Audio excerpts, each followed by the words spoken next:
Good afternoon, folks. We'll go ahead and get started. Mr. Elliott will not be with us, at least in this meeting. And Matt is on his way. He had to go pick his kids up at the school, and he was in line, so. Sorry about that. So I'm gonna go ahead. It is April the 21st, and it is 4:00 p.m. I'm gonna call to order this Budget, Finance, and Administrative Committee meeting. And first off, let's have a moment of silence.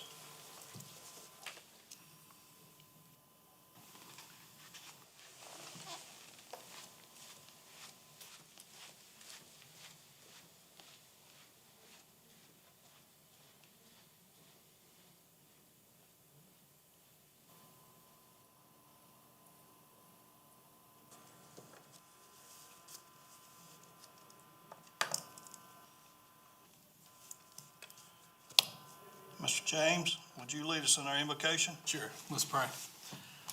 Father, as we come to you this afternoon, Lord, we do thank you for the day. And Lord, as we meet to discuss finance issues, Lord, I just pray that you give us wisdom.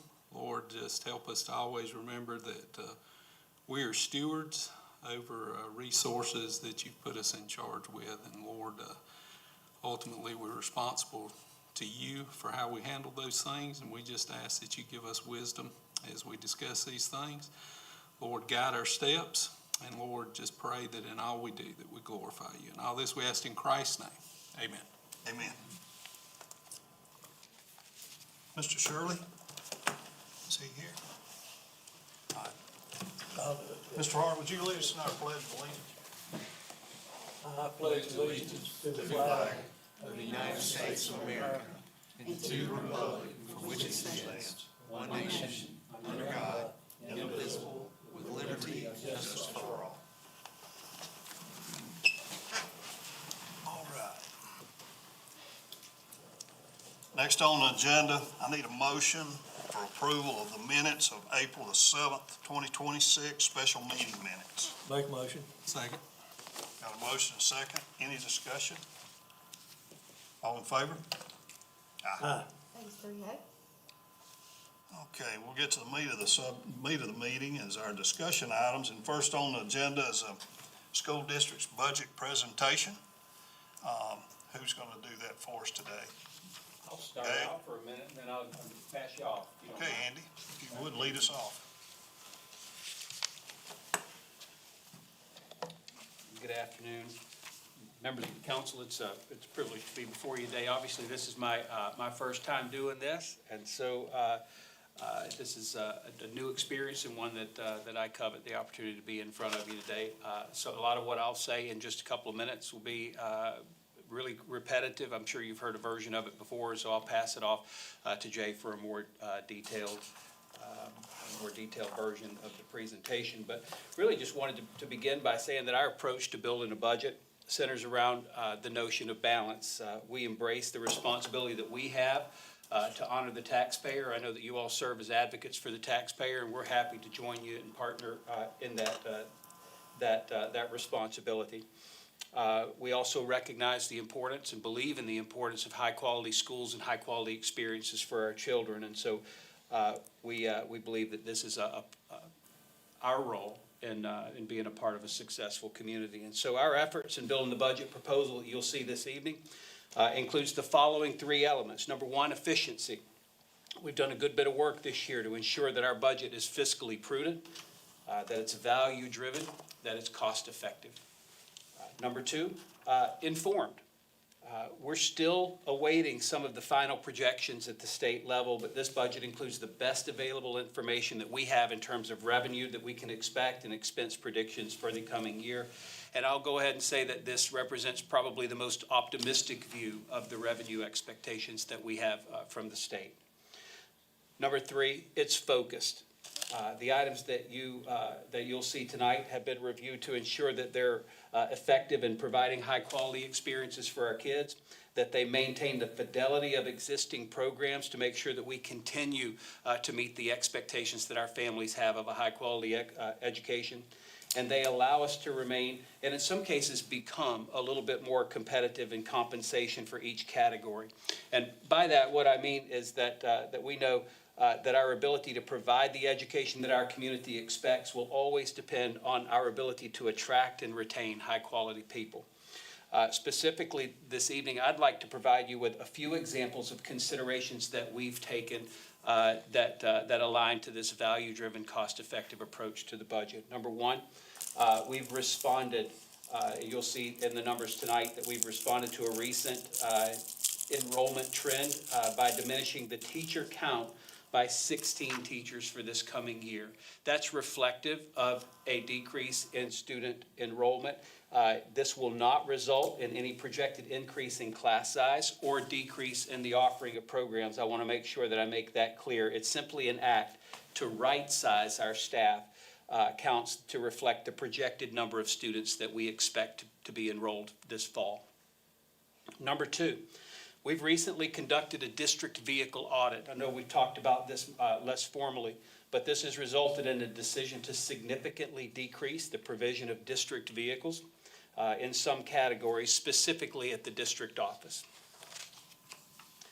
Thirdly, we've just finalized adjustments, even since our board meeting this past week. We've just finalized adjustments to our structure for the provision of athletic trainers through a new partnership with Prisma.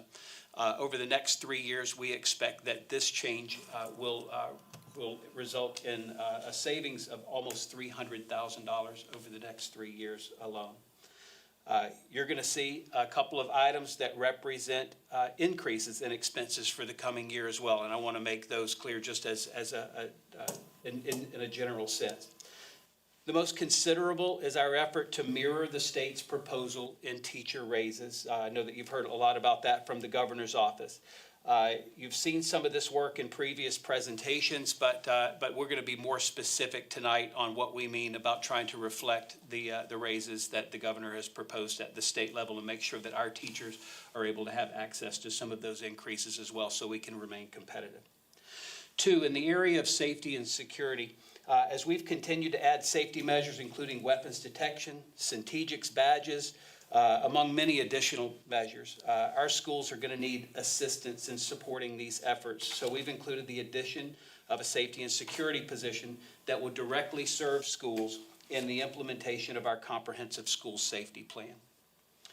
Thirdly, when we take a look at elementary school behavior and order, we see the necessity for some additional support there. And so this budget includes the addition of 3 classified positions that will allow each elementary school to have a dedicated behavior support specialist to support students and teachers in maximizing instruction and minimizing the disruptions to the learning environment. And finally, we've responded to the reality that a number of our coaches go above and beyond in investing in our student athletes' work well beyond their seasons with no additional compensation for additional time worked. And by that, I mean, if you go 3 weeks into the playoffs, those coaches and those entire coaching teams work for that additional 3 weeks with no additional compensation. And so this budget includes a process that's aligned to some of our sister districts up the road and down the road to compensate our coaches for work that they do beyond the regular season. The last 3 items, the safety and security, the support and behavior at elementary school, and the coaching compensation, those are pretty minimal in nature, but they are changes and increases, and I want to make sure that I'm overt in bringing those forward in an effort to be as transparent as possible as we begin our budget approval process this year. What you may know or may not know is that this will be Jay's last year doing these presentations, and so I know he's headed back home, but we're so thankful for his service in putting structures and processes in place in our district that really has helped us come to a place where we're able to provide a budget that's this focused and this prudent. And so this time I'm going to call Mr. Schickling forward so that he can give a more detailed presentation. Thank you, Mr. Smith. Thank you, Mr. Smith. So I know that in this meeting last year, We took up some other folks' time, so I want to apologize for that and try not to do that tonight. I do think we've got a pretty comprehensive presentation, but I also will try to do my best to keep it succinct and stay to the details that we think are important for your consideration. In the past, we've shown this. This is principles of fiscal management that guide our district and our board through our decision-making process in terms of how do we approach financial management. Similar fund management for a municipal entity to a school district, where the first thing we try to do is we try to define what are the programs and services we are offering to the community. Do we want to keep them in the same constitution that we currently offer them? Do we need to make changes? So Mr. Smith spoke to some things that we believe need to happen differently, adjust to what our enrollments are, and then project the cost of that offering to the community next year. And then you look at what the available funding sources are, and you try to see if those things are matched to one another. The goal always is to have recurring funding sources that can support the recurring expenses. If you relate that down to a household perspective, I would say you want to make sure that your paycheck can cover your mortgage, your rent, your car payment. You don't want to be taking money out of a savings account to cover your daily living expenses, because you're going to continue to need to eat, but your savings will run out. So we look at that matching, and if there's any fund balance consideration necessary to balance the budget, we realize that it is more difficult to reconstitute a fund balance than it is to maintain a fund balance. So we always want to try to hedge on the verge of budgeting for the worst and hoping for the best. There are some things when we budget that we simply are just, we don't know how many of our staff members may go out on leave for child rearing. We know that that's going to represent a cost. We don't know necessarily what the market's going to do for utility costs. So we try to err on the side of what's the higher end of the potential variance there. When we look at our fiscal performance, one of the things we try to view as a third party's recommendation for what is good fiscal practice is Moody's Municipal Bond Rating Service. They are, I believe, the largest bond rating service, and they offer criteria for school districts and municipalities. Again, this is not solely based upon the desire to borrow, but rather we look at these as a third party's definition of what is best practice. And so when we, particularly in that matching principle, last year we ended the year, our budget was $134 million. We ended the year with about a $3 million residual surplus. We had conversation with the county council about moving some of that into our capital fund to support some needs there. But that represents close to a 2% variance on budget. So at 105% revenue to expense, we are actually within that tolerance, a little bit below. And of course, some of those structural environmental factors we don't have the ability to control, so the things we do focus on is management of cash balances, management of our resources to spending, and management of our outstanding obligations. Mr. Smith referenced our goal. One of our principles, actually the first and foremost, is to be a competitive employer, to maintain the attractiveness in the marketplace, to get talented individuals to work for us, and then to continue to stay with the district.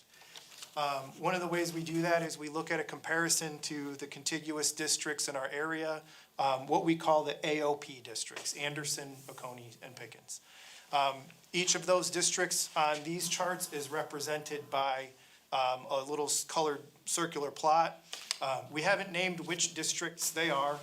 We don't want anybody to feel like we're trying to highlight highs or lows. But the school district of Oconee County is always going to be represented by the blue star, the royal blue star. So this is teacher compensation.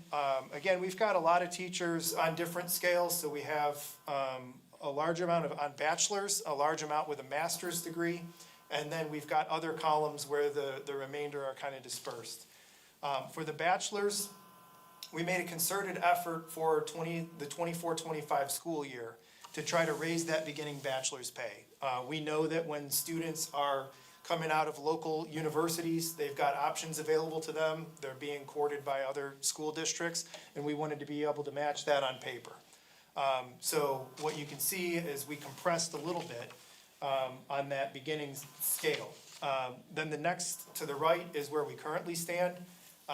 And what we did is we matched, there was $1,500 per cell in the teacher's scale last year. We matched that, and we believed that our counterparts would match that. And what we found is that our counterparts matched that and then added some funding. So our blue star has begun to show some separation below where the group of that peer group is constituted on this scale. That was the bachelor's. For the master's, you'll see something similar.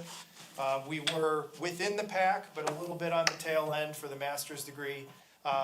And now we're currently, I believe, the lowest on the master's degree. And I would also add that master's degree is where the largest component of our staffing is. For a teachers and a PhD, we did not do that comparison last year. What's interesting, at least to me, it stands out to me, is where the blue star in the first 0 to 10 years is a little bit behind the group. It actually closes that gap and joins the middle of the pack by the 25th year of experience. I believe that that's the mathematical residual of compounded growth. So when we're saying 2% a year, 3% a year, in those years where everyone gets a similar percentage, the larger numbers on the salary scale were compounding at a greater rate. They were growing by a higher amount. So in order to address that, we looked at, sorry, I skipped ahead a little bit. We looked at the state teacher scale. And so we wanted to analyze, when you look at the state minimum, the formula for funding for school districts is based upon that state minimum teacher scale. We said, where do we stand in comparison to that for any of the given cells on our pay scale? And these are color coded. So we did this in bands of $2,000 at a time. The bands that are in pink are the closest to the state minimum. You can see that if you're a teacher with 7 years of experience and a bachelor's degree, you are $760 above the state minimum. And I think, colloquially, in our state, the districts that pay at the state minimum may have some sort of, stigma or notion about them, where they reside in the state and their educational outcomes. And so our goal here was to look at, where do we stand in comparison to the state, and can we try to equalize this between our staff? The next band is 2,000 to 4,000.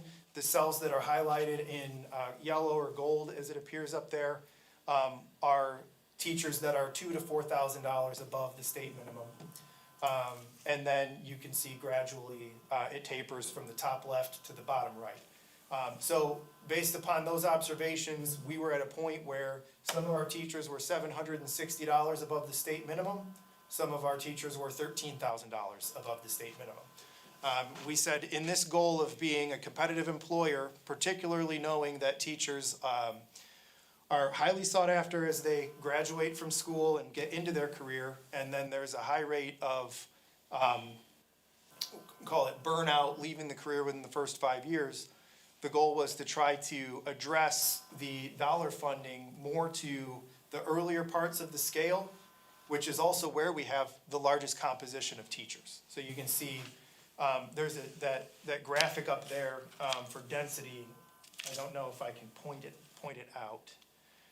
But the density is essentially how many teachers are there in the different cells. So we've got 57 that fall in the pink cells. We've got 203 that fall in the gold cells. And so the highest density of where are our staff is on those gold cells. So the goal is to become more competitive, but that also is going to take a larger effort when most of your staff are there. So that's what we sought out trying to do with this budget, knowing that the state was proposing $2,000 across the board for each cell. What we determined we would need to do is, if we want to close ground where those stars are falling below earlier on, we need to be above $2,000, because if our counterparts match the governor's budget and they come out with $2,000 per cell, we would need to be above that to close ground.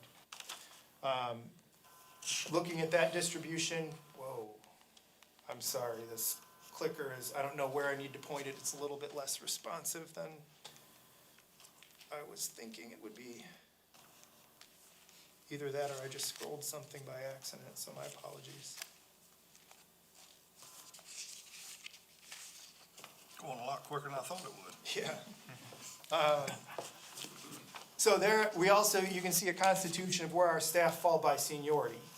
Another one of those motivating factors of ensuring that we are an attractive employer is seeing that 10% of our total staff are at a age on the salary scale, not an age, but a level of experience where they could retire at any given point or any year. So you could potentially have to replace 50, 60, 70 teachers if you saw a wave of retirement. It's also interesting, you can see the master's degree, that's where 42% of our staff fall, is with the master's. Teachers with a bachelor's are 30%, and then you can see up to the doctorate level, or PhD, EDD, you've got 4% of our staff, 4.5%. The other thing that I would note is for the master's plus and the doctorate, just simply for the time investment that it takes to obtain those degrees, it's very uncommon for us to see an EDD or a PhD starting at step one on the scale.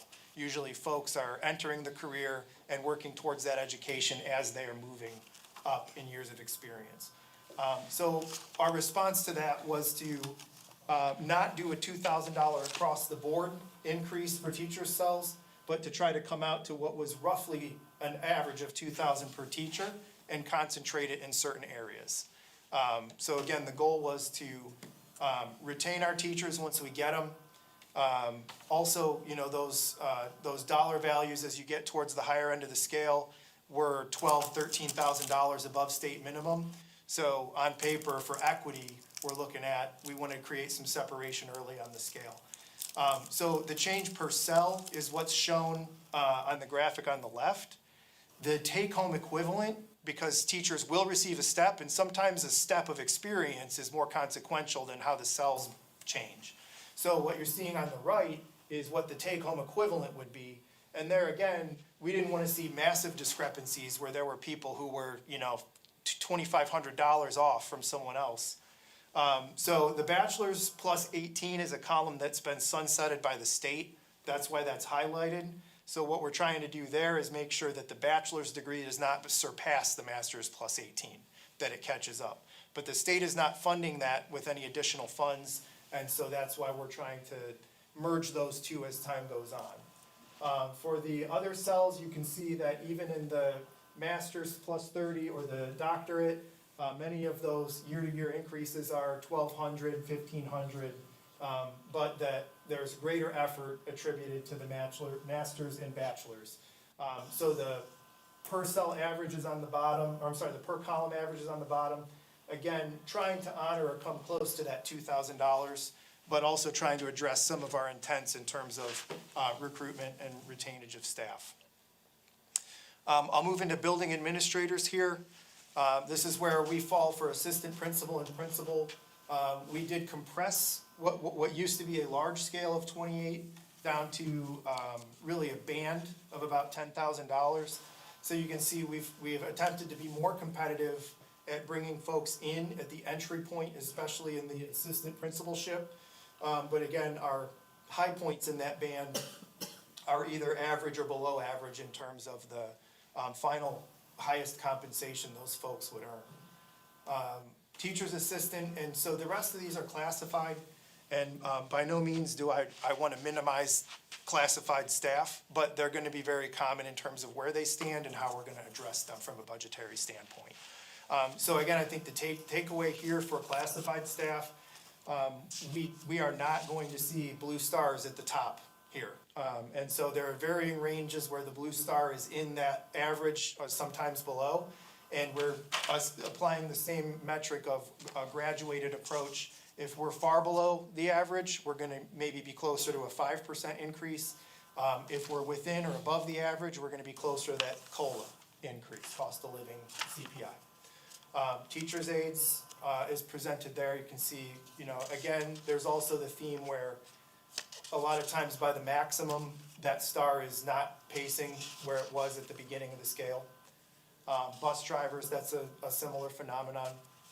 Bus drivers may be a little different than some of our peer districts because we do pay a flat rate for certain duties where other districts may not. So we believe that's to our employees' benefit, and that's why we try to do that to incent them to continue to take on those duties. Custodians, you'll see again, we were having a lot of difficulty filling those positions. So right at the midpoint of the average for the final wage, but the starting wage is a little bit above the average. There we go. Bookkeeper, database clerks, these are, for us, these are on the same scale. For other districts, they may not be. So you can see data clerk, we're a little bit more competitive. School bookkeepers, we really find it difficult to compete at that lower end of the range.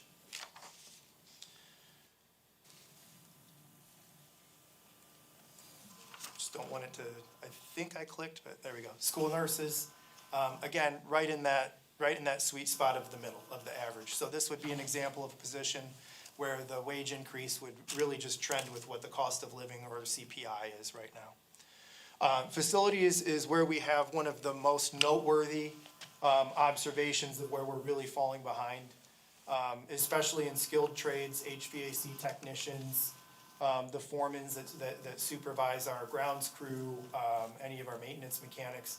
We've found that we are really seeing a discrepancy there. So this is one of the positions where we are going to more aggressively target this with a larger increase. That is centrally staffed out of Bounty Land Education. So there's about, I think, 38 staff that are in these charts that we would be looking to target with those increases. So at this point, I'll move from our analysis of compensation into the two sources of funding, both how the state metrics work in terms of what we're projecting to receive from the state, and then also the local share metrics and, you know, what our request is in order to fund the budget locally. I know there's a lot here. I don't want to go into a large tutorial for you about how the state funding formula works. At its simplest, the formula is intended to look at how many students there are in the state, determine how many teachers it takes to educate them based upon a predetermined ratio. That changes every year, so this is an example of the formula from fiscal year '24. It's always hovered around 11 point something teachers per, students per certified staff. And then once that number of teachers is determined, this is how many teachers the funding formula is supposed to pay for, then the cost per teacher is assigned. And again, that's based upon the state's minimum pay scale. So if a district is above the pay scale, which everyone in our region is, the difference there would be made up locally. And if there's a teacher who's above the average or the assumed years of experience here. So our district, I believe the average is 14 years experience. So we would be a little bit on the higher side in terms of what's required to fund that locally. Once that is calculated, so number of kids, teachers required to fund those or to teach those kids, cost per teacher, that determines what the pot of money is that is then divvied up amongst the districts. And it's done proportionally based on how many students you have and what is your wealth metric for your community. The basic expectation, those things are paired to one another. So if you have 5% of the students in the state and you have 5% of the property wealth, the expectation is 75% of the cost of your program is provided by the state, 25% is provided by the locality. Where those things deviate, if you have lower property wealth but more students, or less students but higher property wealth, then those percentages change based upon your index of tax-paying ability. That's what's shown here. Again, it's dated as of last year's data, but you can see a couple of examples of local counterparts. Greenville and Pickens school districts are very close to that 75%, 25% share. What you can see for Oconee is out of the 70, and now there's been a consolidation, so as of today, it's 72 districts. We are 68th in terms of the state's expected obligation coming from state support. So when that funding formula is finally calculated, they're saying Oconee has 1.3% of the students in the state, but 2.35% of the property wealth in the state. And so there's an expectation from the state that 41% of the cost of our calculated teacher footprint comes from the locality rather than that 25% that maybe some of our counterparts see, which is similar in Pickens and Greenville. And again, that would be then based upon the minimum state pay scale, which we are above. So we would estimate that that ratio is more really like a 38 or 39%. Or I'm sorry, a 42 or 43% locality, a little bit lower on the state, maybe a 56, 57% from the state. The next graphic here is going to be,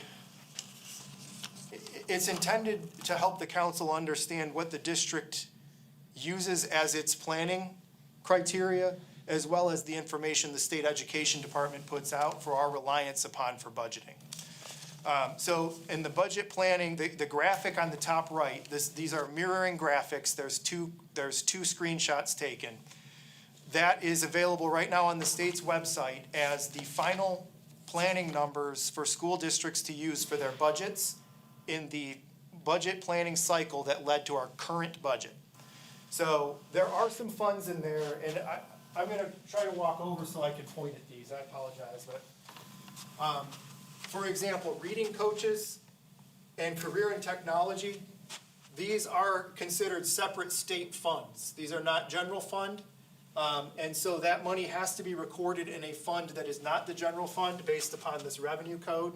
We have a manual that tells us the way we need to do this. So when I present our budget to you for the general fund request, you're not going to see the reading coach or the career and technology education constituted in there. That's why I'm highlighting that. The total that we were given as the output to plan for was $51,038,000. Now, if you go to the same site, but you toggle the 26-27 year, and you look at what the current fiscal allocation is for the school district of Oconee, it is $49,946,000. So from what we were given to budget for, which we usually take a defensive position, we usually don't budget to the dollar. We do our own estimate as to how our constitution of students is changing, and we usually budget, 1 or 2% less than what that projection is. There's over $1 million difference there from what we would have depended on to what we're currently receiving.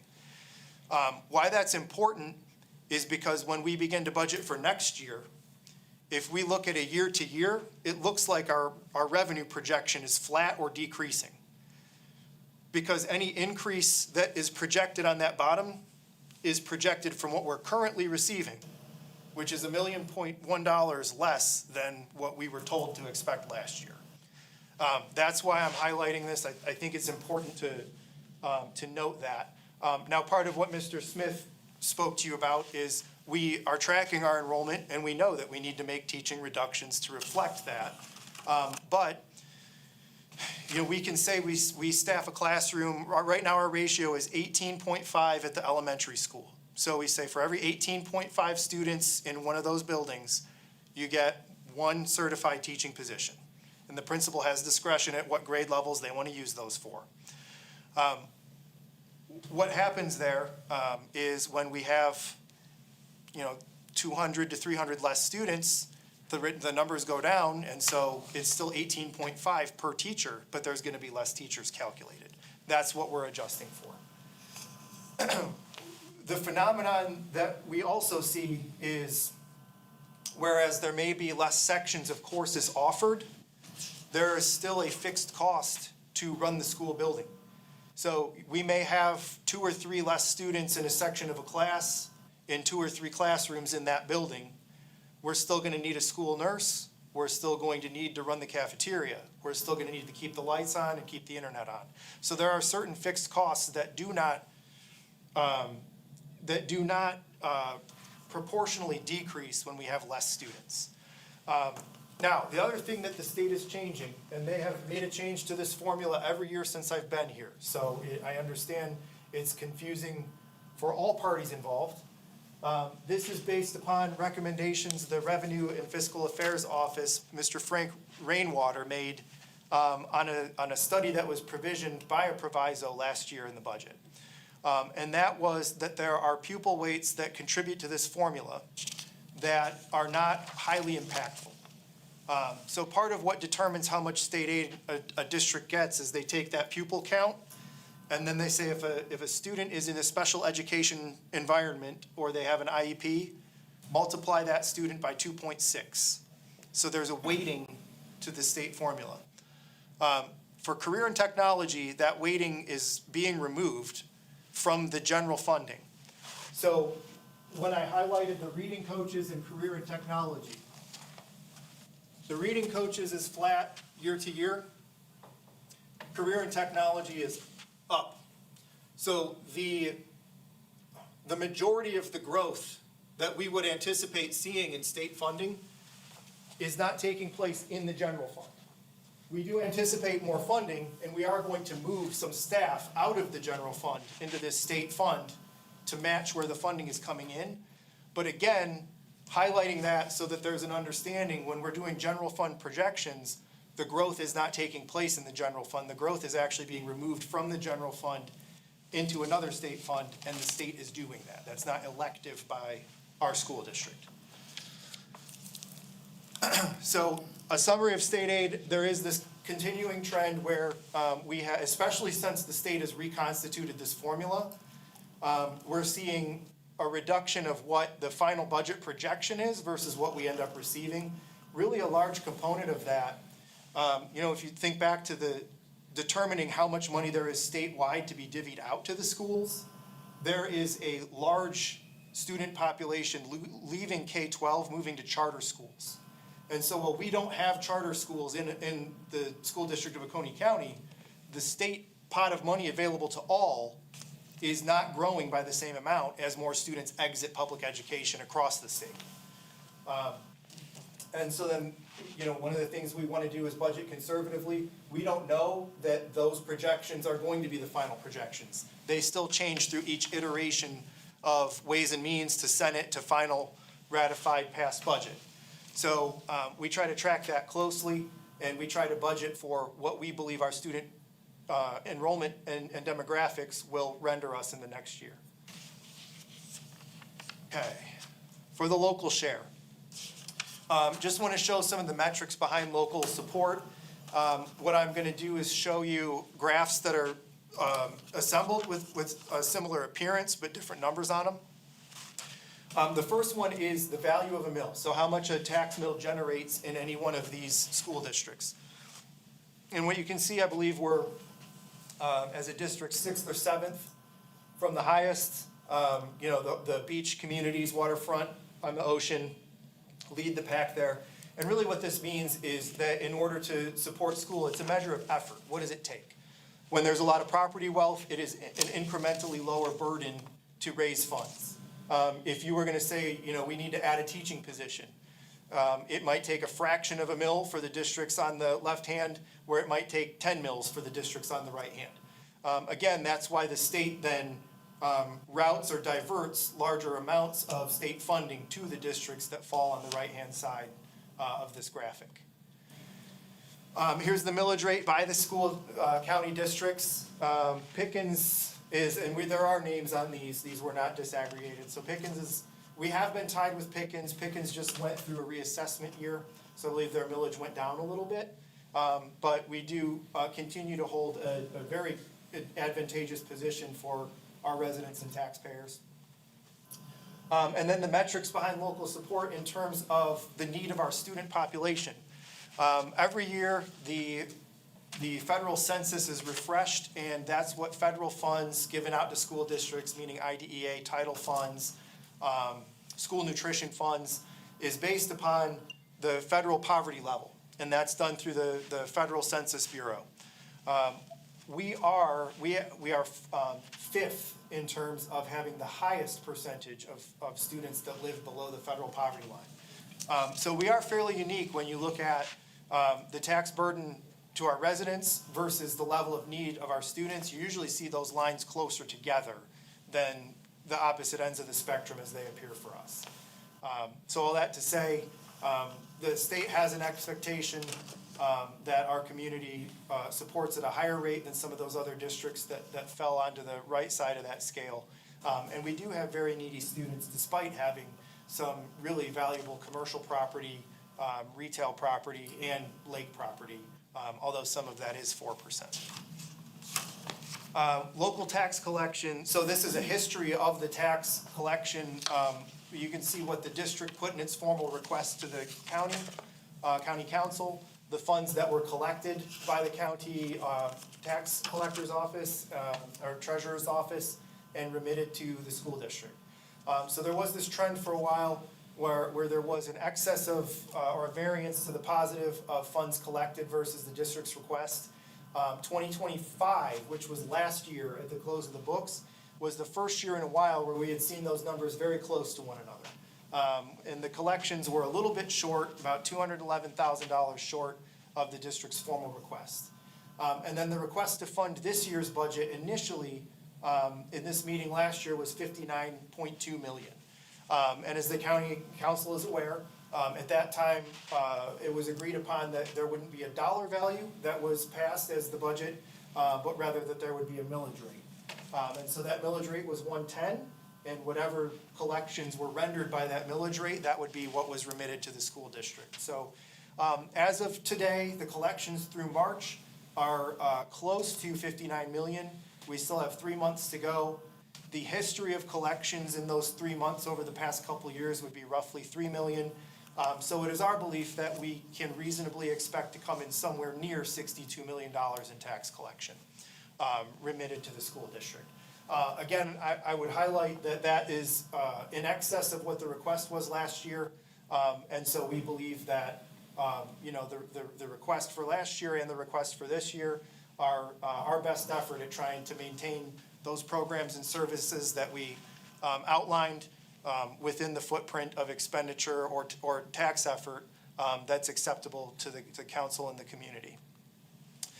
The rest I'll try to go through pretty quickly, but of course folks want to know, where do we spend our money? We talked about defining that and assigning a cost to it. So personnel costs are 88% of the budget. We do have a contracted relationship with a vendor that employs as a contractor substitutes, and then we work with that contractor to fill absences as they come up. So if you were to consider that contract, which is Kelly Services, a personnel cost, we really would be at 90% of our budget in staffing. Again, for our classified folks that we touched on, most cells on their schedules are gonna pace CPI. We're trying to match what the market is for cost of living. They will have the advantage of a step if they're entitled to one. But some of those positions, like in facilities and transportation, that we really highlighted as a competitive disadvantage, we are gonna have a higher increase for. Administrators, we're really trying to mirror the teachers' compensation increase for administrators. We also went to a system when we collapsed those scales to a smaller range, that administrators would not move within those scales, would not advance. Think of it like a step movement, unless they had 2 years of commensurate reviews. So most of our administrators moved last year, meaning that this year they would only get a cost of living, not a step, unless they came in an off year and have earned 2 years of positive reviews. And teacher salary scales, we touched on, you know, kind of a unique approach there for competitiveness without increasing the budget to an inordinate rate that we couldn't sustain. So some of the non-personnel costs, again, you know, we look at utilities, the cost of our internet connectivity really is a small component of budget for the size of our operation. And of course, insurance is a pretty large cost for us comparatively. We don't typically see insurance rates going down. So we do consistently, we usually get our insurance renewal proposals in June. So we've penciled in an assumption. If we come in with better news, maybe there would be a little bit of cost avoidance, but we don't count on that right now. Mr. Smith noted some expenditure changes. Really the biggest one is adjusting our staffing footprint for what is a year or two of graduating classes that don't see the same enrollment in kindergarten picking up as the newer students come in. Also ensuring that elementary schools all have behavioral support specialists in place for classroom teachers that see challenging behaviors. Looking at student safety for someone that can get out there and coordinate the use of our weapons detection, also coordinate as a liaison with the sheriff's office, which is very important. Mr. Crenshaw and his staff have really been proponents of the school district with our SRO program. They take on a lot of the costs there, so we're thankful for that. Mr. Smith touched on eliminating the issuance of district vehicles to staff in administrative roles, and the securing a new partner for athletic training. We also are engaging with a new audit firm. We did an RFP there, and that did result in some appreciable savings to the district as we change to a firm for the next 5 years. The state, in terms of instructional and non-instructional positions, the state articulates a funding structure for school districts that we really refer to as 100s, which are instructional, and 200s, which are support or administration. So I've separated them as such. Within those functions, again, you're gonna see the commonality of salary, benefit, contractual, supply material. And so we've already kind of broken down in the aggregate, 90% is staff, and so when we go into these smaller groupings, you'll probably continue to see that trend is predominantly salary and benefits. These are all the functions for general classroom instruction. This is where you're gonna see a reduction of positions, so the total count for our staffing is 642 individuals that we are projecting forward. Again, 7 to 8 full-time positions are gonna move from, these would be folks that work at Hamilton's Career Center, the Hamilton Career and Technology Center, would be moving into a state fund, so really that's on paper only. They're gonna continue to be employees, but the state's putting the money somewhere else, so we're gonna record their salary somewhere else. It doesn't, in terms of our operation, it has a negligible impact, other than we assign them a different accounting code. So our expenditures here for regular school is 65 million. Again, I don't want there to be the perception with a 2% growth in regular schools that we're not investing in regular schools. When you have the reduction of 16 positions, you're not going to see 3-4% growth. But we have demonstrated we really are trying to target funds to classroom instruction and support staff to make sure that we retain the good folks that we have. Special education, this is a whole continuum of services. We've got about 236 positions there. What we've found here is that some of these positions can be really challenging with behaviors. Some of these positions require some credentialing that's difficult to obtain. And so we have found that there are some areas where we really have difficulty, again, retaining staff or recruiting staff when we have any employees that separate from the district. So we have seen an increased cost in contracted services where we have to find a vendor to help us provide either speech therapy or sometimes maybe a tactile therapy. But again, we're not seeing any sort of inordinate increase in those services now. We're just shifting what was some personnel costs to contract costs. The other thing that changes here year to year is the number of students that are that have IEPs that require special education services. And so when there's an evaluation done and the committee agrees that they need that service, we need to provide the staff to give them that service regardless of what our current staff constitution is. Part of the increase here is also, Mr. Smith talked about the behavior support. That's gonna appear in this area of budget, so that's why you're seeing salaries and benefits that surpass really that 2.8 to 3% CPI growth. Then we've got other areas of instruction. This is gonna be full day kindergarten. This is gonna be some general fund support of 4K, some gifted and talented summer schools. And what you're seeing here is there is a larger than average growth for salaries and employee benefits. When the state implemented the 4K program, we refer to it as 4K or pre-kindergarten. The state funds that again through a separate grant, just like Career and Tech, just like Reading Coaches. And what we've found is that the funding for that grant has not grown the way our salary increases or benefit costs have for our staff.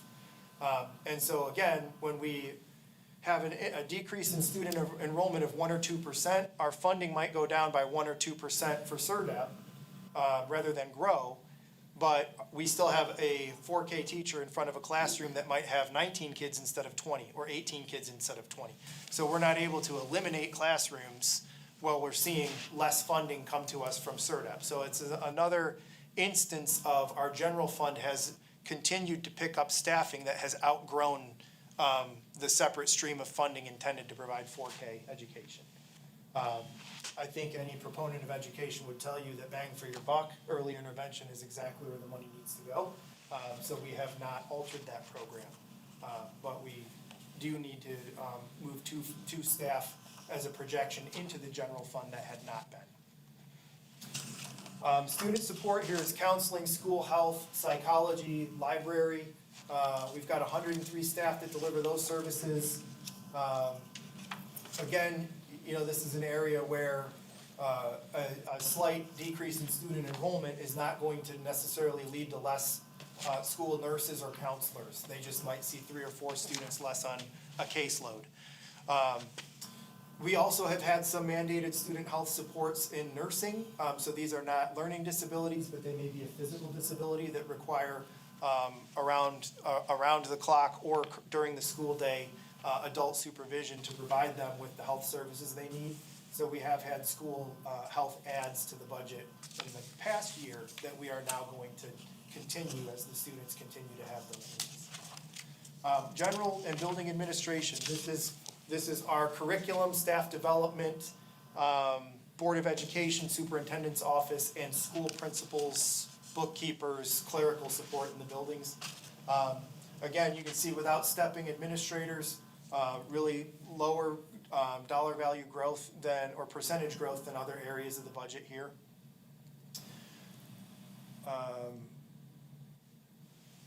Next up.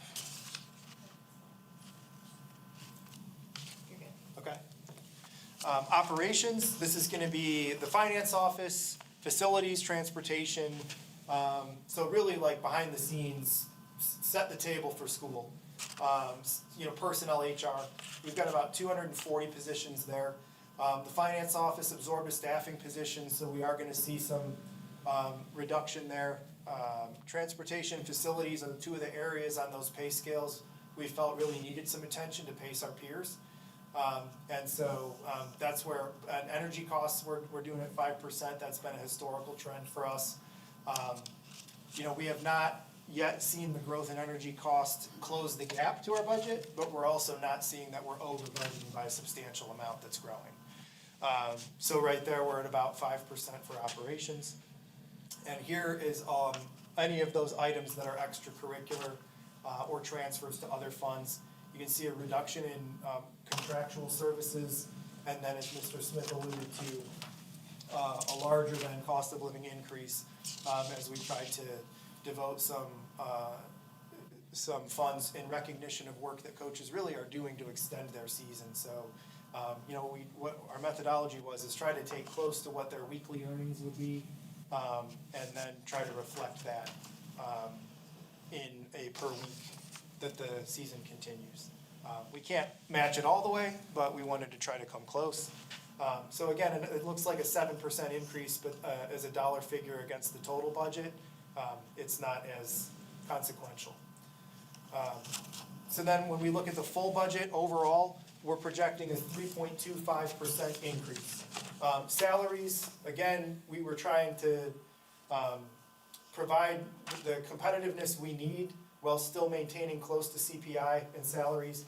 Employee benefits is a little bit higher than that because the state's PEBA system had an increase to employer benefits in the tail end of the prior year that we're now budgeting those rates for.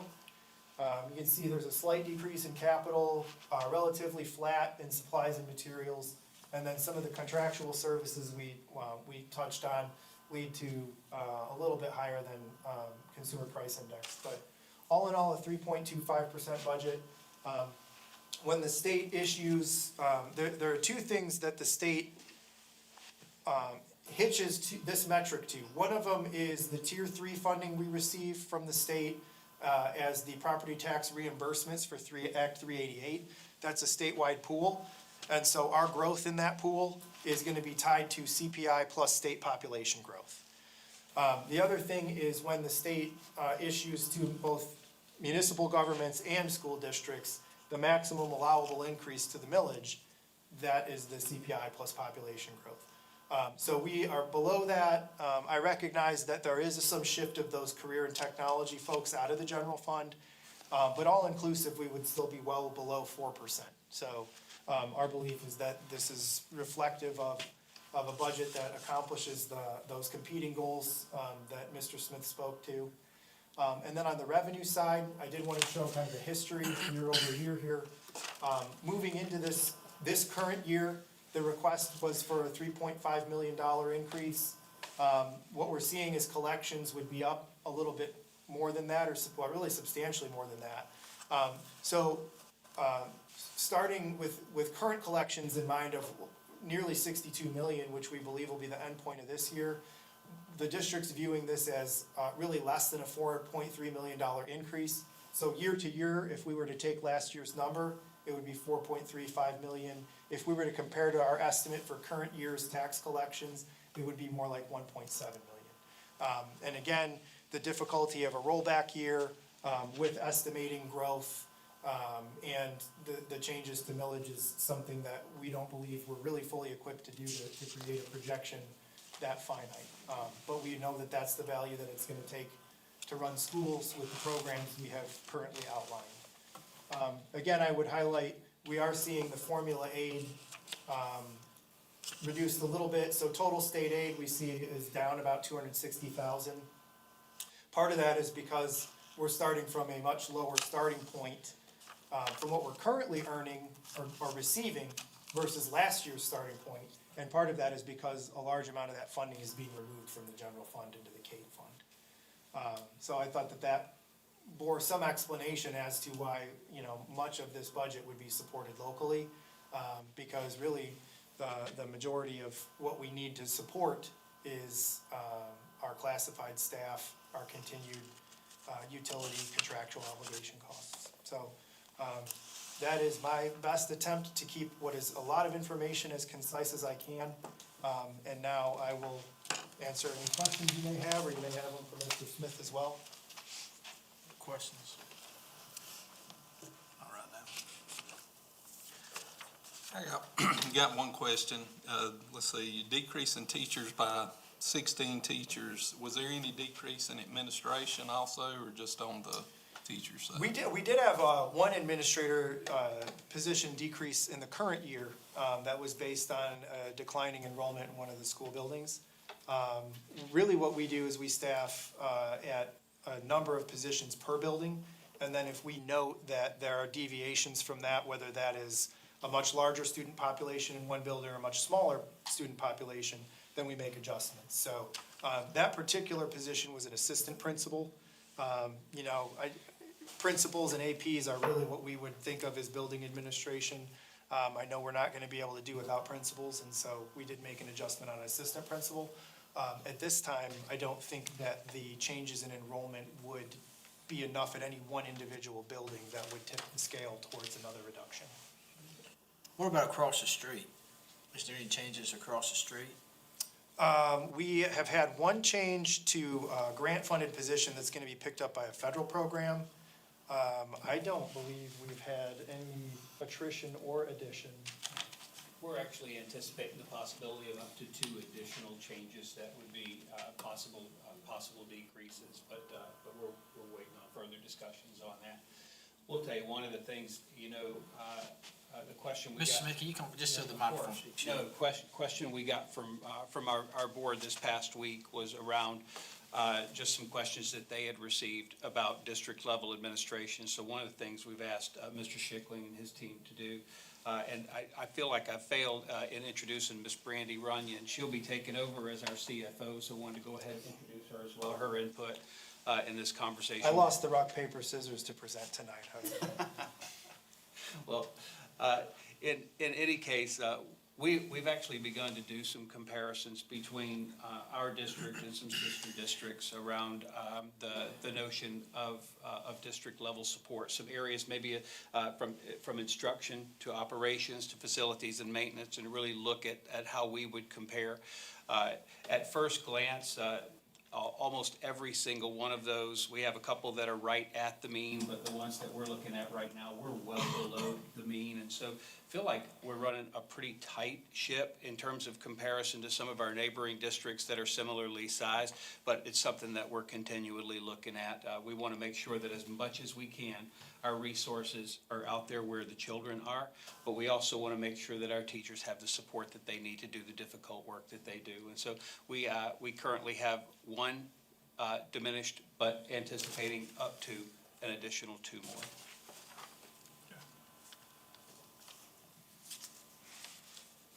I apologize, I was late. One thing that's interesting, and it's a number it shows the disproportionate in our county, is the high property value rate and the high student poverty rate. And just if you look at that graph too, on the ends, the coastal areas have high property value rate, they're lower in poverty. It kind of shows the divide in our community, and it's one we need to keep pushing for manufacturing jobs growth for the generation of children that live here and their parents, to provide a future for them. I'm trying to find a slide here that I kind of came in when y'all was talking about it. So the school resource officers, have y'all given any thought, we talked about it last year maybe, of getting an extra officer to be like a fill-in, like a rover. I think the sheriff at the time talked about it being a K-9 deputy that could, when we're fully staffed, the K-9 could go out, and then when we're not, you'd have somebody to fill in. Because when I had a parent contact me last week, and I told her I'd bring it up when we met today, she's at Northside Elementary, and she had concerns about, vacancies when a school resource officer out, of having a fill-in to have that school have a deputy in all the times. Is that something y'all considered? I think you considered it last year. I just don't remember what happened to it. I'll only say that I haven't been included in those conversations. I think that safety and security is something that we have to have well planned. I think that we're grateful for the SROs and the partnership with Sheriff Crenshaw and that group. We're very proud of the work that those folks do. I have actually gotten the same question of when someone is out, let's say someone's out sick, how would we make sure that we have a plan for safety in that school that day? I think that we're working to make sure that those schools are covered. There's someone that knows, there are a myriad of people that know that SRO is out that day. They know who's in charge of it, and they're within minutes of it, and they try to find the most efficient way to cover that. We also have some scenarios whereby, if there's a construction zone in front of a school, or maybe there's a special event going on at Hamilton Career and Technology Center, that we may have some additional traffic. And so we could always use extra resources there. So it's something that we would be willing to consider in adding, but again, it's not something that we've brought to you today in terms of a recommendation. One of the things that we did, and I think that you were here when we did talk about the additional of a safety and security person that would be out there. You think about. That's what I was looking for. I kind of came in and Sure. missed it. Yeah, I So would can agree explain with that to you, me? Mr. What Durham, is- that our SROs are probably our most valuable resource when it comes to defending our efforts to keep our students safe and secure. And yet I could list many, many, many more that are in place. I'd say the Centegix badges, we've seen those in effect at a couple of schools in some scenarios where they have worked very well. The protective film on some of our glasses, the weapons detection, all of those things, and it's because of those things that have been added. They've been added to a single position that already existed, and so those duties that come along with managing that and making sure that that goes well have been added to one and position over along. And so just felt like it was a moment in time where that is one of the recommendations that we have brought, is added safety and security. I think it's going to be important, the experience set and the skill set that person brings. I think that they may be able to add to it, but we haven't set as a criteria that person is an SRO.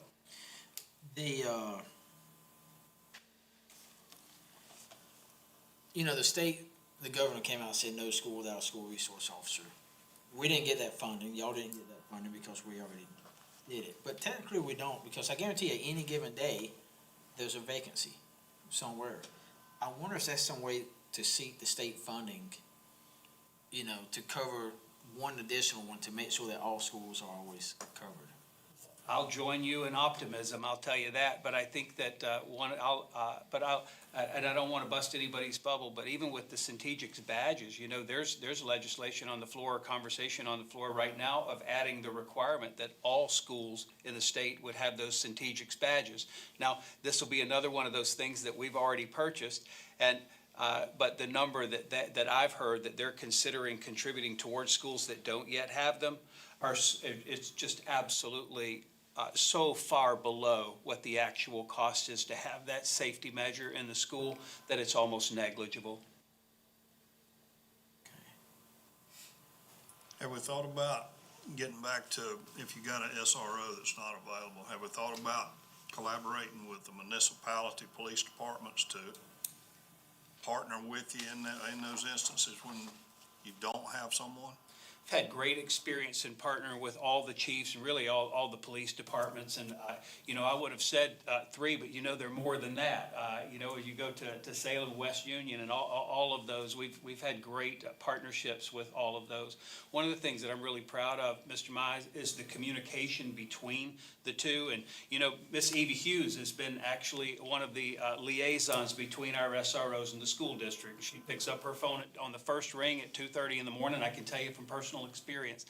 And I think that with her leaving, that's going to be an additional point that we have to make sure that we have is that communication, because they're always willing to help. But we have to have an open and immediate line of communication with those teams. Ms. Hughes has served in that role over the last years. And with her retiring, it's actually going to be one of the roles that the safety and security person in our district serves, is that immediate conduit between our folks and the municipalities. And that'll include Sheriff's Office primarily, but it also includes all of the other municipalities as well. Thank you.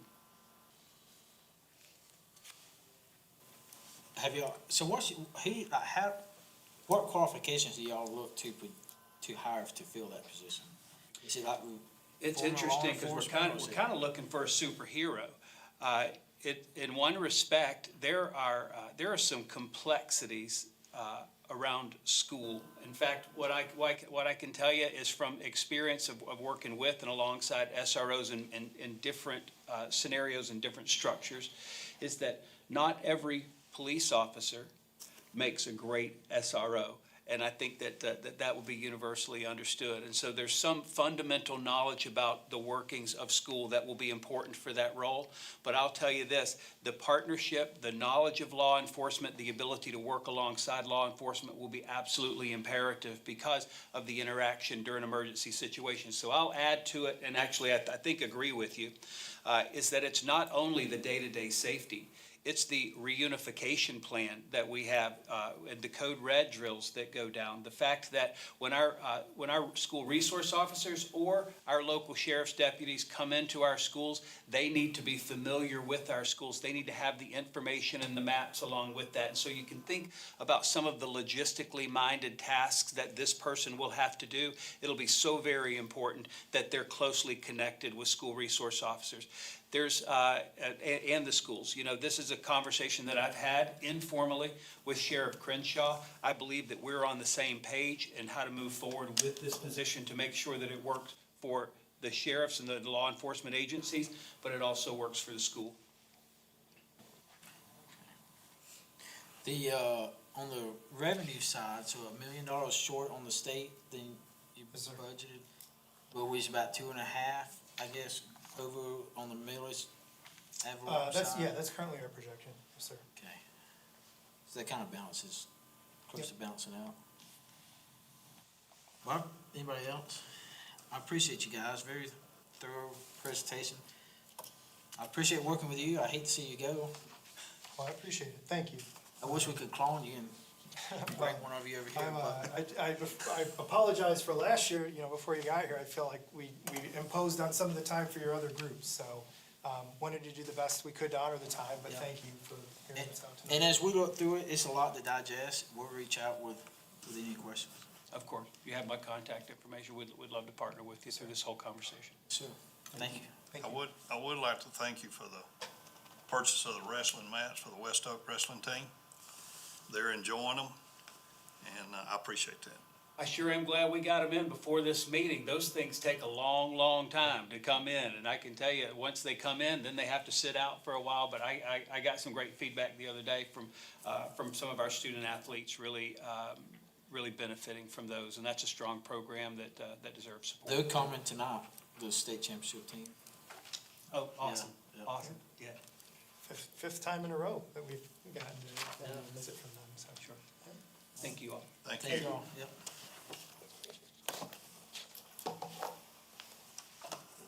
Emergency services.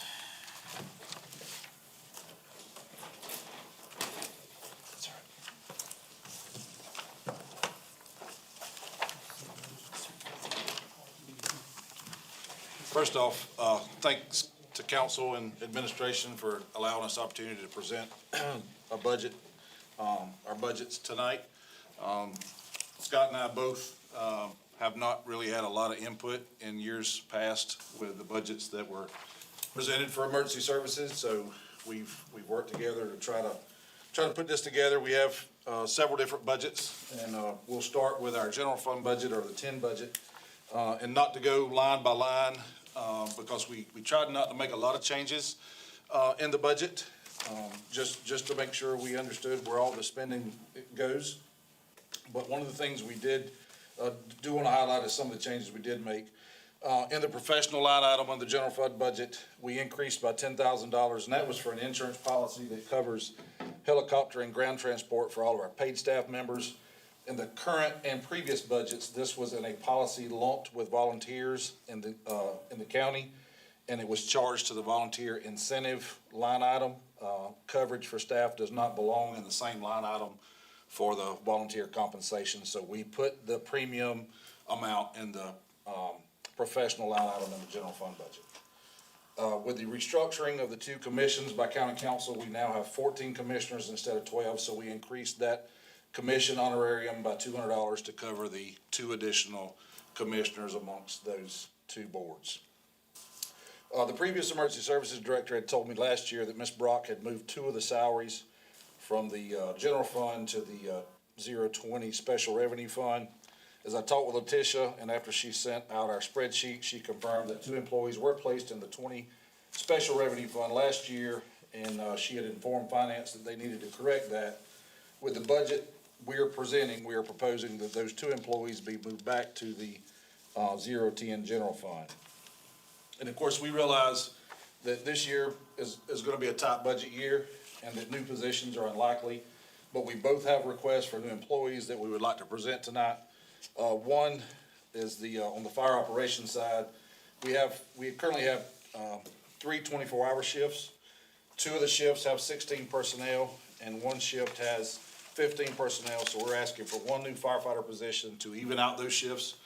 And to help with the funding for that position, we're willing to give up, we have 7 part-time shifts. So if the funding would work out, we're willing to give up 3 or 4 of those part-time shifts, part-time employees to offset the cost of that new firefighter employee.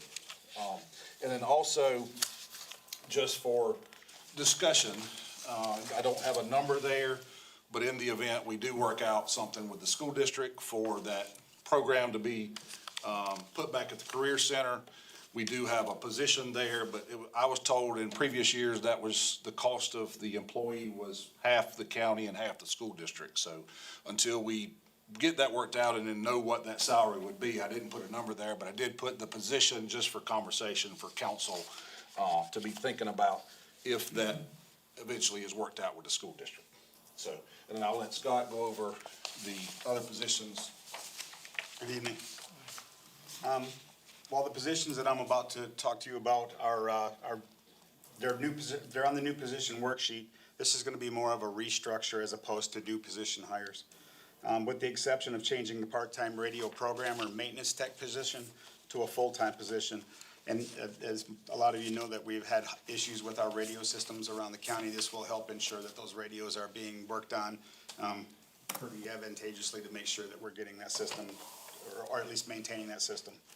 The restructure will include the following: moving me from the current position into the full-time emergency manager position, which I'm currently in right now. Moving Aaron Smith from the current position into the full-time deputy emergency manager and radiological officer position, which he is currently fulfilling the duties of. Moving Zach Smith from the grant-funded community opioid awareness coordinator into the full-time emergency planner position. And then converting the part-time radio programming maintenance tech to a full-time position. And then due to the upcoming retirement of our current administrative assistant, we would like to utilize $15,000 in on-hand grant funds to try to find someone to start training now, so we can have that person prepared, so when Ms. Cindy does actually retire, we can roll somebody into that position and be trained and ready to go, so we don't have any delays in service. Additionally, it was brought to me to ask if I could see if current grant funding source could cover 100% of the radiological officer position. After conducting research on this, I have found grant funds that could potentially be utilized to cover this 25% cost share for approximately the next 7 years. I have scheduled a meeting to see if this could be confirmed as a source for this length of time. And then after the 7-year time frame, we could reapproach for the approval of the 100% coverage from that point forward. If we can get this 100% coverage with this restructure of the emergency management office, we could look at a potential savings every year of $13,000. It was reported to me that Oconee County Council approved the submission of an application to the South Carolina Opioid Recovery Fund Board to request $81,100 for the opioid response coordinator for the next fiscal year. We do have a prospect who's interested in filling that position if we can move Zach into the other position we were talking about. So we will be moving Zach from the opioid position into a full-time position, and then hopefully moving this other part-time grant position into the grant-funded opioid position to maintain that program as well. And then finally, for me, it was reported to me that we had a grant for $250,000 for the community outreach grant.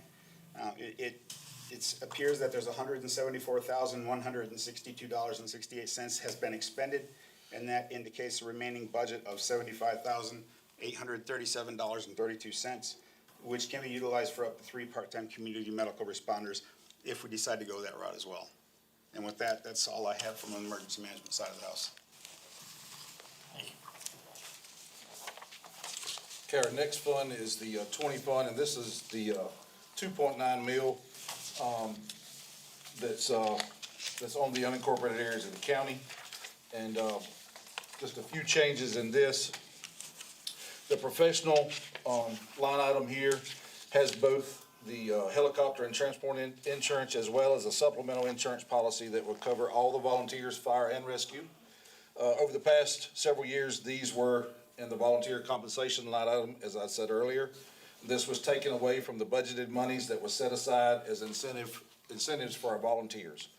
Also, in previous budgets, the helicopter insurance policy only covered volunteers who qualified for an incentive check for the year. If the volunteer failed to meet the requirements for the incentive check, they would not have the insurance coverage unless their individual department picked up their premium. The cost budgeted here covers all volunteer fire rescue members on all the rosters in the county. So that was an increase, or the premium went up because we're now asking to cover all the volunteers instead of just the incentives. This past year, I think we paid about $18,000. That was just for the volunteers that qualified for the incentive, but the 67.2 would cover all the volunteers. And then the supplemental insurance policy has a small death benefit, an impairment benefit, and also an income protection benefit for the volunteers. So if the volunteers get hurt on the job, the amount of workers' comp they're paid is only like $250 a week. So there's a little bit of, in this policy that would help offset some of that for their wages if they were out of work from their personal jobs. Data processing was increased slightly to cover the cost of a reporting system that was switched during the second half of last year. The reporting system is used to document instant reports for all fire and rescue calls, our training, our inventory, as well as fire inspections. We also added a line for Active 911. This is emergency alerting software that gives all responders the information that dispatch has on a call, a map location, and the closest hydrant on their phones. We used this software for years, and then the program that we purchased had a little responder app built into it, but it's not as user-friendly and as fluid as Active 911, and many of the responders had asked that we go back to having Active 911 provided for the responders, so we put that in the budget. Under food, we added the Responder Awards Dinner that all of y'all came to this past year. In previous budgets, this too was in the volunteer compensation line item, which took monies from the total amount that the volunteer compensation was calculated from, so we put a line item specifically for that awards dinner. I think that was something nice to be able to recognize our responders across the county for the good works they are doing. We also added a line to have several recruitment retention dinners around the county to hopefully attract interest in what the fire and rescue volunteers do for our community. And we can strategically have those to try to draw interest in those areas. Many years ago, we had a county T-shirt that was given to all responders. We hadn't done that in a while, so under uniforms, we added a line to start doing these T-shirts again that hopefully, is viewed as retention for volunteers as well, and to show some unity amongst the county. We did increase the department paving, as we have a couple of places around the county at some of our locations that some of the asphalt's getting in bad shape. Under our grants to independent agencies and basic station expenses, we budgeted the amount that has been given to the volunteer fire and rescue departments in the past several years. The Fire Advisory Commission had discussed an increase for all departments. On the next page, or on one of the pages there I gave you, there was a list of the current prices as well as what it would look like for a 25% increase. If you chose to increase the amount given to the independent agencies, we did not put that increase in the budget number, as that would put us over the revenue amount that we would receive from the millage. And then lastly, we had capital lease for SCBA's listed in the 20 fund, but that's a capital lease. And so we have capital lease for our tankers in the capital budget. So we moved the SCBA lease to the capital budget with the tanker lease, and then the payment in August of 26 is the last payment on the SCBA's. And then the last budget fund for us is the 335, or our capital budget, and we realize that large purchases in capital is something that may or may not be budgeted going in. Chief, before you Sorry. move on, I got a question. Okay, I'm sorry. The 2.9 mil fund, Yes, sir. and I don't know why this is or why this happened, but it funded 6 new firefighter positions last year. So it came out of the 2.9. There was a transfer from the community health and welfare for 550,000 to the 2.9 fund is where that's at, which we gotta move that to the general fund. Not in this 2.9 fund, or not in the community health fund either. There was another one too on here, a firefighter stuck somewhere random, I remember seeing, I just can't find it, I tried to look Yes, while sir. you were speaking. Yes, sir. And what Letitia had was 2 employees short than what we had on our general fund number. Yeah. And when I asked her that, she said they funded 2 positions in the 20 fund. She said that Ms. Brock said there was another department that needed 2 employees, and so she moved 2 of ours and freed up some money in the general fund to give the other department 2 employees. But I don't know who they are. Yeah. And it comes out 2.9, out of the community health and community welfare, there was a transfer of 550,000. And then it has 6,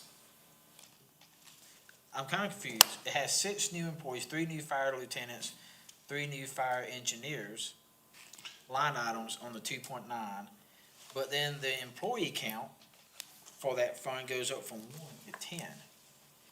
And the other one was in 2025, and I don't know who that is. So according to last year's budget, there's 10 employees being paid out of the 2.9 fund. Wow, I didn't realize all that. We did hire we had those temporary employees that were at Holly Springs when the bridge was out, and then we hired those full-time. And that would have How been many those was that? six. Six, that was six, That would have been right? those six, yes, sir. And so those six is captured at, But I thought all Little those were under- in the general fund. From, they're right here. And we must have went into the fund balance. It doesn't show on the document here, but the total expenditures, even with the transfer in, is still over by about $500,000. So that's something we gotta make sure that we get straight when we get ready to pass this next budget. going forward. Because those need to be in the general fund. That's right. And I feel like those was put in this fund to evade a cap on the general fund growth. They were stuck there. And there's another firefighter, I remember seeing it recently, just random some other place. So we need to make sure we collect all that and put it in the general fund where it goes. And make sure everybody's accounted for. That's right. We pass this budget. That's right. And that's why when I said, when I was doing the 2.9 Yeah. fund budget, was assuming that all of our personnel would be in the general fund and not in the 2.9. Yeah, and then the community health and welfare is where there was money transferred from that to the 2.9 to pay for those six. I don't see, but then the line item for, and I just don't, I'm not pointing this at you, I just don't want us to drop anything. Yes, yes, sir. That's two separate line items down below for just under $500,000 for 6 firefighters. Does that sound, I guess Now, we got some state funding last year for those firefighters. Did we get some state funding for that half of the year, first half of the year? I can't remember if it was last year or the first year. We had some that, the other year, but we had National Guard and those people here, but I thought we had some kind of help from the state. I don't remember if it rolled over to next fiscal year, but I do recall that. And then I thought we picked them up beginning in the new budget. And then there's another salary line item that increased, separate from those 6 firefighters. The salary line item increased from 58,000. That was one person, I don't know who they have slotted, that's being paid out of the 2.9 fund. But then it goes from 58,000 to 217,000, so $170,000 increase. That's outside of the 6 firefighters. So and it says there's a total of 10 people being paid out of that fund. So Crown had told me that he was told Madison, that works at headquarters, So that's the one. and my salary, but I don't know that for sure, were the two they moved to 2.9. But I don't know that for definite. I just know I was told there were 2 people that was moved. Yeah, 2.9 is paying, this is salary and benefits, but about 690,000 in salary, so that's more than 2. And it lists 10. And if we try to straighten up this stuff, we need to find out exactly who's being paid out of that. That's right. That's right.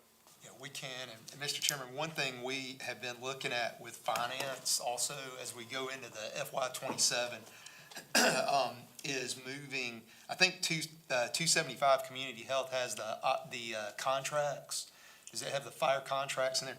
So moving those to a different fire services fund, calling it 280.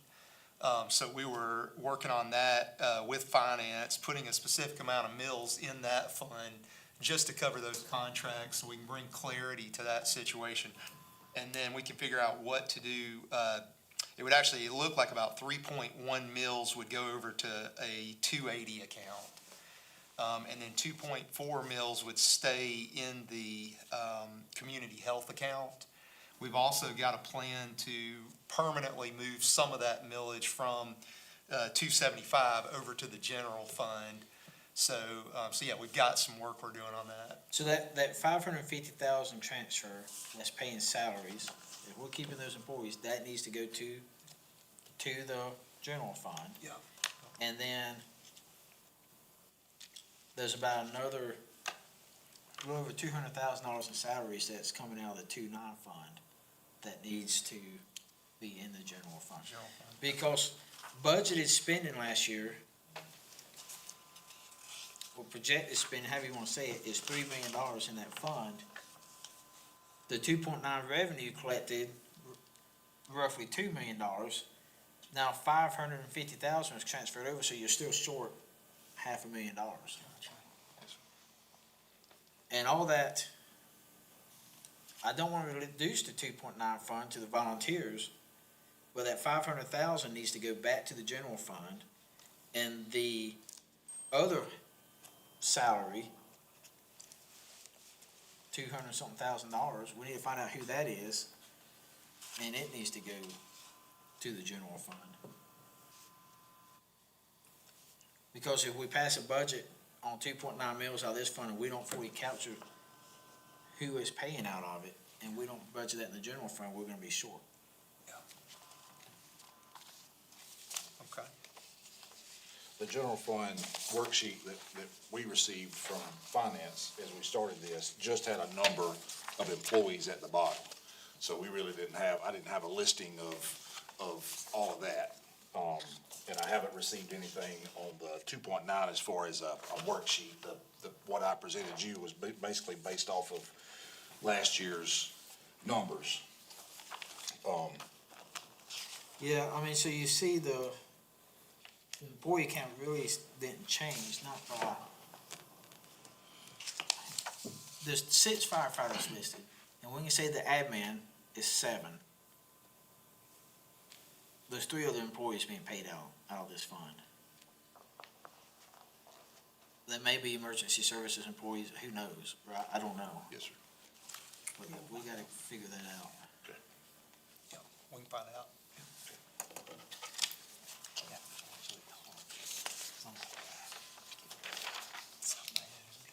Good? Yep. Okay. The last fund we have is the 335 capital budget. And like I said, we know large purchases in capital is something that may or may not be budgeted going into this fiscal year. But we do have some lease payments, as I said, that is budgeted in the capital, and that's the lease payment on the 6 tankers and then the very last payment on the SCBA's. But under non-capital equipment, we added some monies, as we're required every 5 years to hydrostatically test our SCBA cylinders. And, this is the year that those are coming due. So we did increase the monies there in that budgeted amount just to cover the, hydrostatic testing of those cylinders. We provided you a 3-year capital replacement plan on the next page. Over the years, the county's tried to replace fire apparatus around the 20 to 25-year mark. The continual price increases from year to year on this equipment limits the number of apparatus that we can purchase at one time. Also, it can take between 24 and 36 months to get some of the trucks in, if we design the specifications, for what we want. In 2000 and 2001, the county purchased 11 tankers, over those 2 years. And then they also purchased, 10 engines at one time in 2002. We just took delivery of 6 tankers to replace 6 of those 11. We still have 2 more pumper trucks that are 2000 models that will need to be replaced before we get to those 10 in 2002. So just kind of give you a look into the future going forward, just as an idea. I did get 2 manufacturers to kind of give me some prices on 2-door commercial cab pumpers, since the county hasn't bought one. Since the last pumper we bought, the large pumper we put at the Shiloh station. So the apparatus prices was between $606,000 and $650,000, and that's without equipment. And so the budgeted number that I presented there was to hopefully look for a lease purchase like we did the tankers, and put that out over 10 years so that we're not hitting it all at one time. Budgeted the replacement for a 2011 Ford F-350 that has 322,000 miles. The replacement will have a camper cover and a slide out, as well as a replacement for a 2006 Ford F-150 for one of the rescue squads. And this vehicle will also have a camper cover and a slide out. Can we extend some of this so we're not just stacking everything so much on top? Like instead of getting 3 tankers this year, can we stagger it more so in 20 years, the county's not in the same boat? We can, but we're just getting further and further behind when we do it. But I don't disagree, and at the price, it's astronomical for where the prices have gone. But Now I'm thinking 20 years from now, that's right, that's right. Well, we're fixing to be in the boat of what council did in 2002 with, they were gonna buy 3 or 4, and this company said, well, if you'll buy 10, we'll give them to you at this price. And they said, okay. So they did, and now we're sitting here with, fixing to face those 10 trucks. Yeah. And they're all at a maintenance issue now, but we got several trucks before we get there. So we could space them out. At one time, we were trying to buy 2 a year. But even now, at $750,000 when you add equipment, I mean, you've just took a big chunk out of your capital if you just bought 2 a year. So doing a lease, helps spread that out, but you can't tie another lease behind it till, something's paid off. So, We say the lifespan is 20 years. What gives us that? Frosty, you want to come up here? What gives us that 20-year lifespan? What says 20 years? there's nothing that says 20 years. NFPA, the National Fire Protection Association, recommends a replacement after 25. But as long as it passes pump tests and it's roadworthy, we can continue using it. And we've got trucks that are past that lifespan that we continually use. That was just kind of a gauge where we tried to replace them. Frosty, you think we can spread this out more just so it's not? It all depends on parts. Once a vehicle gets so old, parts start not being made for them anymore. We've run into that on some stuff with the road department and with other departments as well. To where we go looking for a part and it's discontinued. So then we go looking at different sources such as junkyards, used parts stores, just to get stuff going and get it back in service so we can continue the job. Is there a way we can inventory the trucks we're talking about rolling off, any that can feasibly be maintained on? We just say we don't buy 10 at a time when it's time, and in 20 years, 10 at a time? We could, Yeah, we can surely look at that. the ones that may be less compatible with finding parts, that'd be the ones we replace now. And then try to just stretch this out a little bit. And that other issue is that 24 to 36 months to get them. So if you needed a truck today, now we can buy a demo that's built, Yeah. and a cookie cutter, but it may not meet what he wants for an engine and transmission that his people can work on. So we try to build something that they want for as a powertrain, and the compartmentation and everything else works for the department. So, And it keeps down on the inventory. So if you've got all Cummins motors, you don't have to stock as many parts. Ideally, you buy a few trucks every year and not have to buy nearly a dozen at a time every that's right. decade. And these prices have doubled in 3 years. The last pumper we bought, we paid a little over $300,000 for. And now we're talking over $600,000 for that same truck. So, and they keep a backlog, the manufacturers do, which drives up price and demand. So I don't see no stop in sight as far as cost.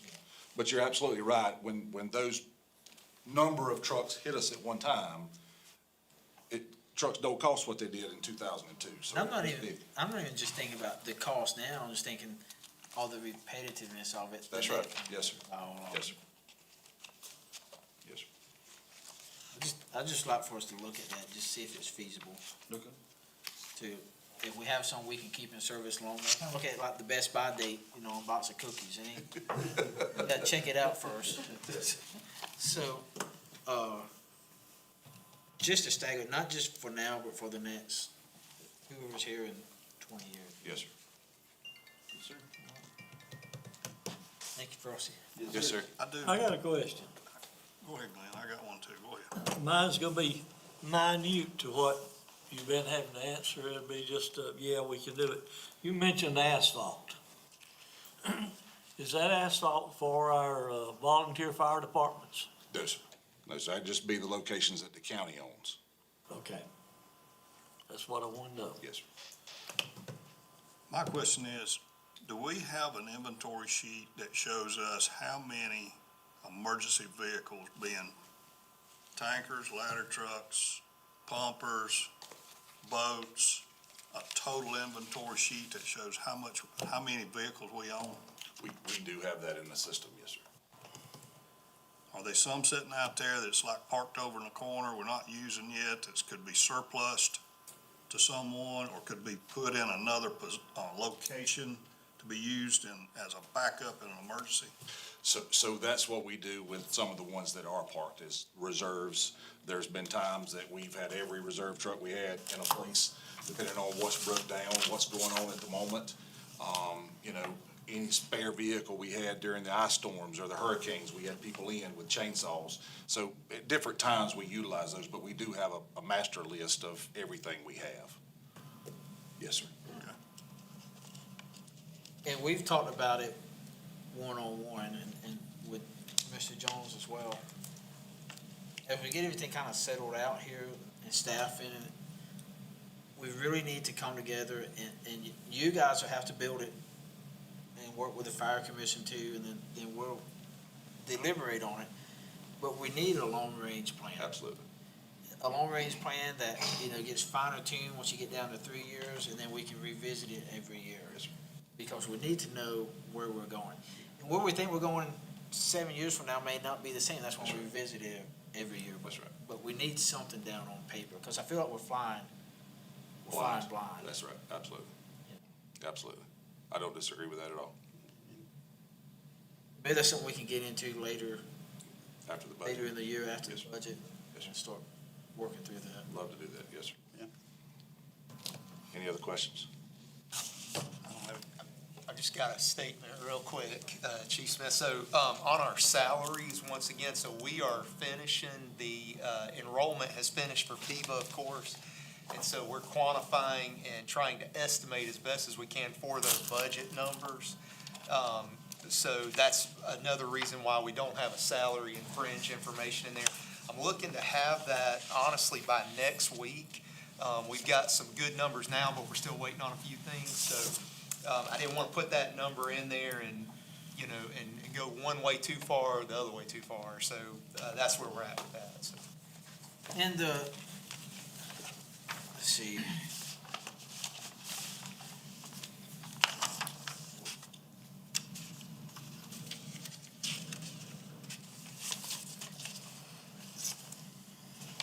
So you have over here, you know, if we increase the supplement to the volunteer fire departments, I think that's needed because it's been the same for however many years. But if y'all could help us and with the fire commission, I feel like it needs to be guided in some way based on response, but then you don't want people just showing up responding to get more money. But if you have a department responding to a couple hundred calls, you have one responding to 800 calls, like somehow there was to come up with a way to make it proportional. Versus if you have a department that doesn't respond, they're just bankrolling, stacking cash. Yes, sir. I've tried to rack my brain to think of a good way to do that, and I can't come up with anything that doesn't incentivize abuse of it. That's right, that's right. You know, it's almost like if we could not say this much per department, but we have this much money, and it gets divided out based on percentage of need. In some way, Or the call volume for the county or something, yeah. something. So, and then I did not increase the line items that basically is just department support for the county departments, development, those kind, I left that flat. I increased the volunteers only on that list. And that increase may be able to be covered. Because I don't want to change the funding to this. That may be able to be covered when we find out those salaries that shouldn't be there move out. Okay. Any other questions? Thank y'all again for your time, letting us do this. I appreciate it. Thank y'all again for letting us do this. Thank you. Thank you all. That's it, correct? Yes, sir. I don't need a motion to adjourn. Make a motion. Second. All in favor?